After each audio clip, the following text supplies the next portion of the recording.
शाम के अंदर अमेरिका की बेस के ऊपर बड़े हमले हुए हैं। बहुत सारा आग और बहुत सारे धमाकों की आवाजें सुनाई दी जा रही हैं। आग के शोले आसमान को छू रहे हैं। अमेरिका ने इस तमाम तर कहानी को देखते हुए अपनी फौज मजीद इराक से सीरिया के अंदर मंगवाई है।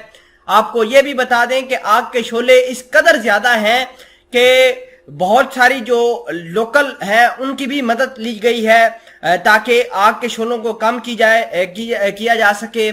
खबर यह है कि सीरिया के अंदर, सीरिया का एक सूबा है जिसका नाम दायर अजोर है, वहां पर अमेरिका की फौज मौजूद है और वहां पर आज बड़े धमाके हुए हैं और आज सुबह सवेरे धमाकों की वजह से पूरा इलाका दहल गया।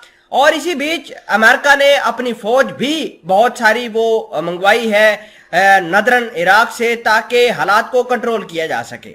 अब सवाल ये पैदा होता है कि ये अटैक्स किसने किए, इसके रीजंस क्या हैं और क्या ये आने वाले दिनों में कोई क्राइसिस का रुख ले सकती है या नहीं। तमाम तर चीजें आज की इस वीडियो में डिटेल के साथ डिस्कस करते हैं।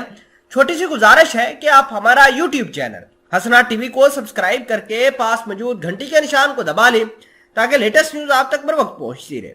Fire loud explosions reported in US occupation base east of Syria, ये बेसिकली खबर है और इस खबर के तहत चीजें निकलकर सामने आ रही है। अमेरिका ने अपने ड्रोन्स जो थे वो बेस से उड़ाना शुरू किए। फाइटर जेट थे, कोई F-15, कोई 16 था, कोई एक दो तैयारे F-35 के थे, उनको भी फजा के अंदर उड़ाया है।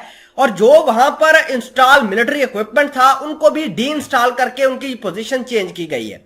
अब ये तमाम तर चीजें ये चीज बताती हैं कि अमेरिका के इस बेस के ऊपर हमला हुआ है। अगर हमला ना होता या कोई और वजह होती आग लगने की तो इस तरीके से, जिस तरीके से इन्होंने अपने ड्रोन उड़ाए हैं या अपने जहाजों को मिसप्लेस किया है, उनकी जगह तब्दील की है, तो ये काम अमेरिका ना करता। अगर हमला ना होता तो अमेरिका अपनी फौज भी ना बुलाता। खैर, ये तमाम तर वो चीजें हैं जो ऐनी शाहिदीन ने देखी हैं और रशिया के मीडिया ने इसको जो है वो रिपोर्ट भी किया है। अब अमेरिका के ऊपर कौन इस काम के अंदर हमला कर सकता है? देखिए कि अमेरिका को पता है कि अमेरिका जब भी मौका पाता है वो अपने दुश्मनों को तबाह करता है और उसी तरीके से ईरान भी यही काम करता है। जब भी उसको मौका मिलता है तो वो अपने दुश्मनों को दहलाता है। अभी तक वैसे तो किसी ने ये नहीं कहा कि हमने ये हमला किया है, लेकिन जिस तरीके से आग निकल रही है, जिस तरीके से शोले निकल रहे हैं, वो एक भयानक है और बहुत भयानक है। आपको ये बता दें कि अमेरिका की फौज मिडल ईस्ट के अंदर सबसे ज्यादा जो तेल चोरी करती है वो सीरिया के इसी दायर अजोर इलाके से ही करती है और हजारों की तादाद में ये टैंकर भरते हैं ऑयल के और यहां से निकाल कर लेकर जाते हैं।